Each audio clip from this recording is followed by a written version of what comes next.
It was coming back really easily, but now it's just sitting there. No, I do not want you to land on the road. Stick my head out and go, ah. Hey guys, you ever been on a wine tour before? Because now we're going to go hop the fence and look for my drone.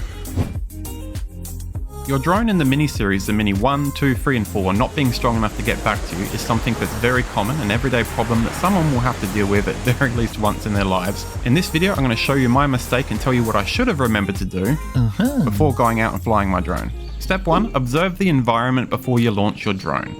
Assess how much is too much for my drone. Only giving very quick info, this is how much is too much for your drone. The Mini 1, around 28 kilometers an hour or more, headwind is too much, even flying in more than 2/3 of these suggestions, and you will struggle to fly the drone equally when facing different directions. For the Mini 2, don't go out in any winds something stronger than about 36. The Mini 3, a tiny bit more because they've perfected things by now, of around 38 kilometers an hour. If you want to know how many miles per hour that is, just remember a simple, quick method. Divide my number of kilometers by 3. So say the 38 is 13, then just under double that number. So 26, chop off 1, and that will equal around 25 miles per hour. Any more calculating than that is not worth the extra effort just to not miss it by 1 or 2 miles. The Mini 1 is the best beginner drone by far, the best value for money, but it's very weak to winds, and I'd recommend to all my friends to buy it for their first cheap but amazing quality learner drone, but just don't really fly it in nearly any wind at all. The Mini 2 had a major leap in handling headwinds. The Mini 3 could handle a little bit more, but about the most you could ever want to try and do while capturing something. And the Mini 4 has so little extra possibly needed benefit that it's not even worth comparing to the Mini 3 or even the Mini 5 when it comes out. The needed max wind tolerance has already been reached with the Mini 3 in my opinion.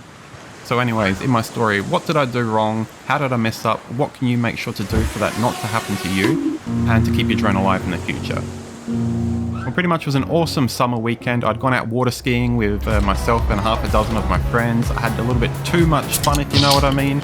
Driving the boat and water skiing, I was overly confident, and on our way home, for pretty much no reason at all, in heavy winds developing, I said, let's jump out of our car, hop over a private fence, run up to the top of a grassy hill, and just start flying my cool toy, this Mini 3, spontaneously. Show it off to you guys, show you how far away it can get from me, like 3 kilometers away from us in no time, and just not even think that when I turn around, I had a massive tailwind and now the headwind is in my face and the drone's struggling to come back. A bit embarrassing. Maybe I should have thought before I launched as usual. Just too much fun that day. The guys said to me pretty much as soon as I started flying the drone, isn't it too windy? And I said, no, this little Mini 3 is amazing. The Mini 1, yeah, it can't handle much. The Mini 2, they did a lot better. The Mini 3, it's the best you ever need. This Mini 3 is invincible to winds. Not quite. I got the 3 kilometers away from me really easy, as you can see in this video, and it got back pretty easy, and the wind picked up to probably something like 40 kilometers an hour once the drone was getting back to this hill, because the hill that I was standing on was greatly capturing the wind behind me and giving the drone a very strong headwind.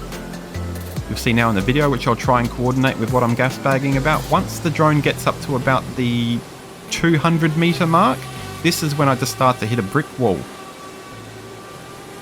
It was coming back really easily, but now it's just sitting there. So it was just hovering on the spot.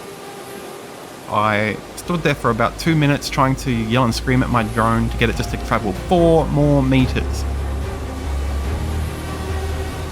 If you look at the video here, you can see, look, that's all I needed. I'm so close to not landing on this highway.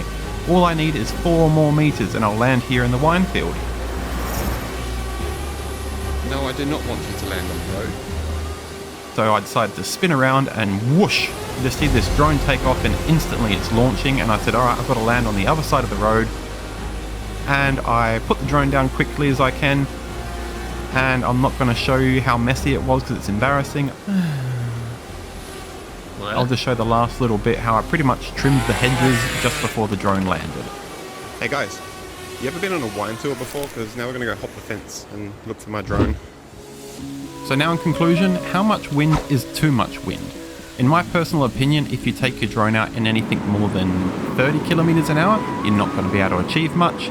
And if you want to be able to fly your drone equally in all directions and film something and not have something very noticeable that the drone is struggling in one direction but not another, then pushing anything over 25 you're probably not going to succeed. And if you want to be very cautious, maybe don't even fly your drone in anything more than 20 kilometers an hour.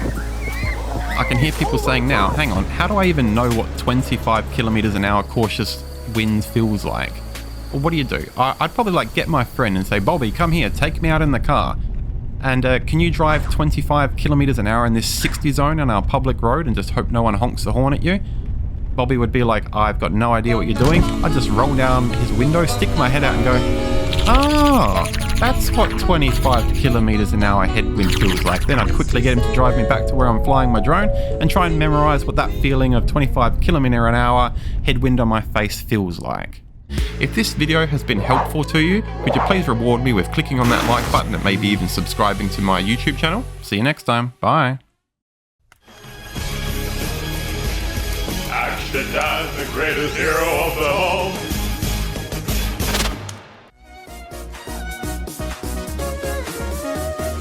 If you guys want to see another one of my drone videos, click on the link on the left. If you want to see something different, like one of my Aussie outdoor adventures, click on the link on the right.